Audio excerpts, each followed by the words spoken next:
has indeed responded to the invitation of Allah. You going to Mecca to go and perform your Hajj, it's like Allah has extended an invitation for you to attend an event, and you have responded to the invitation of Allah subhanahu wa ta'ala. So the Prophet said, then you are a guest of Allah subhanahu wa ta'ala. Imagine being a guest of Allah subhanahu wa ta'ala. Today you and I, if Joe Biden, President of the United States, should extend an invitation to us for us to come for a dinner or whatever, I'm sure before we even go, we broadcast and tell the whole community, Joe Biden has invited me. Why? Because he's a prominent person. And you have the right to be happy when he invites you. Imagine Allah subhanahu wa ta'ala inviting you and you accepting the invitation and Allah saying you are his guest. Yet you have every excuse not to go for Hajj.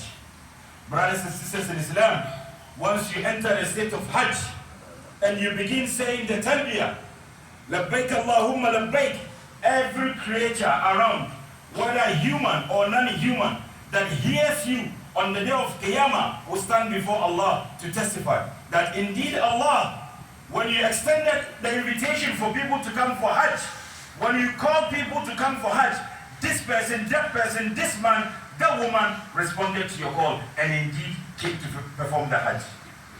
What do you want? That on the day of Qiyamah, when we are all in complete chaos, we can't wait for the judgment to start. We can't wait for us to see where we are going, in as much as we pray and hope that Allah subhanahu wa ta'ala will admit us in the heavens in that chaos situation for people, for non-human creatures to come and say, Allah, this person indeed answered your call when you extended the invitation. How glorifying, how honorable would that be on the day of Qiyamah for you? You have the decision and the time and the choice to make today if you want to make it. Aisha radiallahu anha asked the Prophet, Ya Rasulullah, we are told that jihad, embarking on the holy war for the sake of Allah, is the best deed. How about us women who are not able to go for the war? What happens? Is that to tell that we are missing out? Is that to tell that we miss out on that opportunity that Allah subhanahu wa ta'ala has given for us to be part of the shahidun? The Prophet said no. For women and the weaker generation, going for Hajj is similar or is even more than the one who has gone for jihad.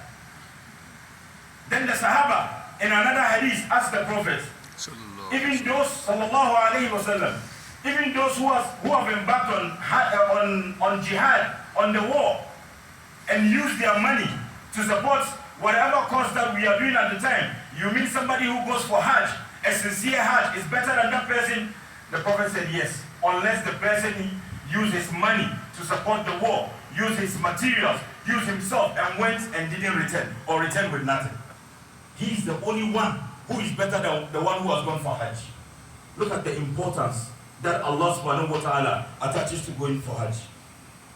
When the HAJJ gather on the place of Arafah, which will fall on the 9th of Zulhijjah, which will roughly fall, I think, on next week Saturday, Allah subhanahu wa ta'ala descends to the lower heavens and calls the angels to come.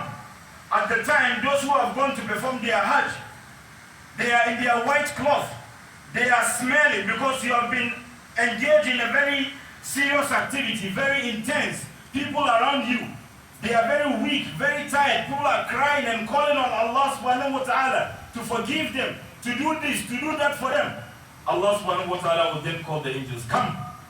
Why? Because when Allah subhanahu wa ta'ala wanted to create mankind, the angels were of the view that you are going to create people who come and shed blood, you are going to create people who come and sing. We are here always singing praises to you.